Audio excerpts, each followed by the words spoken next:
Hello guys, मेरे YouTube channel में आपका स्वागत है। मेरा नाम मनमोहन मिश्रा। तो आज हम इस वीडियो में डिस्कस करने वाले हैं जब फ्रैंकलिन के स्कैम के बारे में। जी हाँ, फ्रैंकलिन के जो म्यूचुअल फंड है उसमें बहुत बड़ा स्कैम आया था। तो उसके बाद अभी एक म्यूचुअल फंड वो लॉन्च करने वाले हैं और मैं आपको बता रहा हूँ 2020 में, मतलब जब कोविड आया था तो उस वक्त इन्होंने एक बहुत बड़ा स्कैम किया था। और उसके बाद अब जाके मतलब 2024 में, मतलब 4 साल बाद ये एक म्यूचुअल फंड को रिलीज करने वाले हैं। तो इस वीडियो में मैं आपको उसके बारे में डिटेल में बताने वाला हूँ। आपको इसमें इन्वेस्टमेंट करना चाहिए या नहीं करना चाहिए, इस पर्टिकुलर म्यूचुअल फंड में भरोसा करना चाहिए या नहीं करना चाहिए, मतलब इस पर्टिकुलर जो कंपनी पे फ्रैंकलिन का है। तो ये इसके बारे में हम डिटेल में बात करेंगे। तो मेरे चैनल को सब्सक्राइब जरूर कर दीजिए। मैं इस वीडियो लाता रहता हूं। चलिए शुरू करते हैं।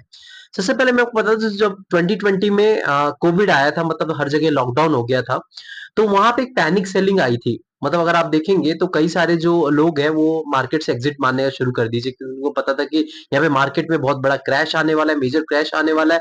तो वो कई सारे लोग जब एग्जिट मारने लग गए थे तो उनमें लिक्विडिटी क्राइसिस आ गया था, मतलब फ्रैंकलिन म्यूचुअल फंड में।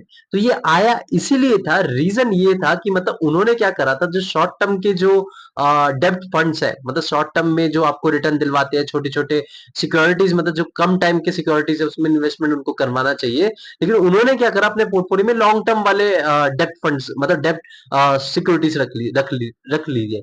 तो इससे क्या हुआ कि जब लॉन्ग टर्म वाले इन्होंने रखे तो प्रॉब्लम यहाँ पे फेस करना रहेगा कि जब अचानक से इतने सारे ऑर्डर्स आने लग गए रिडीम के, तो वहां पे वो सेल कर नहीं सकते, क्योंकि वहां पे अगर सिक्योरिटीज को वो सेल करेंगे तभी तो कस्टमर के जो इन्वेस्टेड अमाउंट है वो वापस दिलवाएंगे। तो यहाँ पे वो कर नहीं पाए, तो यहाँ पे इनको प्रॉब्लम फेस करने लग गया। और जो इंटरनली जो थे, मतलब जो म्यूचुअल फंड हाउस में काम करते थे, उन्होंने अपना सेल मार के एग्जिट मार लिया, उनको फायदा बहुत तगड़ा हुआ।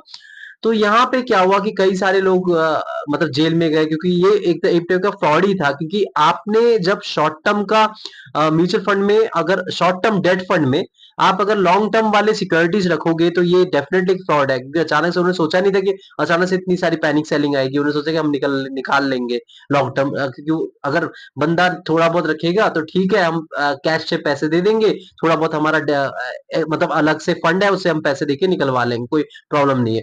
लेकिन यहाँ पे ऐसा नहीं हुआ। यहाँ पे अचानक से ऐसी पैनिक सेलिंग आ गई। तो ये जो चीज है कि आपको इसमें भरोसा करना चाहिए नहीं करना चाहिए। तो अभी जो म्यूचुअल फंड लॉन्च होने वाला है वो बेसिकली डेब्ट फंड ही है। तो डेट फंड अगर उनका आ रहा है तो उसमें लोगों का भरोसा रहेगा कि नहीं, ये मैं भी देखना चाहता हूँ। क्योंकि देखिए ये बहुत बड़ा स्कैम था, तो इसलिए आप देख पा रहे हैं जो उनकी जो पुरानी जो म्यूचुअल फंड चल रही थी, मतलब जो 5-6 म्यूचुअल फंड थी, वो भी बंद हो गई थी। क्योंकि वहां से जो बंद करवाया, तभी उससे उससे जो बाद में सेल करवा के इन्वेस्टर का पैसा वापस करवाया था, तो वो भी बाद में बहुत लिक्विडिटी का इशू फेस करा था। तो अब जो नया जो डेट फंड है उसमें आप इन्वेस्टमेंट करेंगे या नहीं करेंगे, आप मुझे कमेंट में बताइए।